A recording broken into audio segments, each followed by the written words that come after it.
I was always taught to work as hard as I could. My parents encouraged me to try my best, and so I would. My dad helped me in spelling. He'd test me and I'd write, and if I spelled a word incorrectly, he'd help me make it right. I'd write out the wrong word in the right way 10 times. I learned the rules of English. I learned words of all kinds.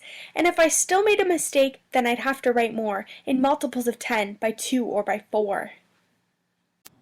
This may sound quite extreme, but it helped me to spell. In writing and spelling, I did really well. One problem I had was doing this in reverse. I could put a word together, but to read one was worse. I was scared to read because I'm slow and mess up. Everyone else seems to read quickly, so I'd skim over and not fess up. I couldn't read like everybody else. For me it was a fight, and I never told anyone because it didn't seem right. So I hid it as best I could and would fake quick silent reading, but didn't give myself time to absorb it because I was so focused on speeding. I found out that poetry was easier to read. It flowed quite smoothly, and the words were easy to foresee. And not only did I like reading it, but writing it too. I enjoyed writing with rhymes, and I even liked haiku. So I did not like reading, but writing was better. But when it came to high school, the two had to go together. In order to write well, I had to read. I had to get the facts straight and gather research to succeed. But I found reading wasn't so bad when it came to a class like English. I couldn't wait to get to the writing part, so with reading I had to finish.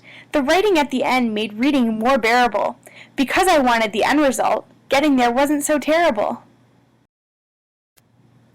I found it interesting to read things because I liked learning. I found that when I had a goal to achieve, I could keep the pages turning. I found some encouragement in a teacher. She was inspiring and kind. She told me to follow my dream to write, and I had journalism in mind. I submitted a composition to her, and guess what she said? You write like a senior student, and you're only in grade 10. This was enough to encourage me to keep pressing on. I found that though I can't excel in everything, my motivation should not be gone. Though my dreams have changed from journalism, I don't mind one bit.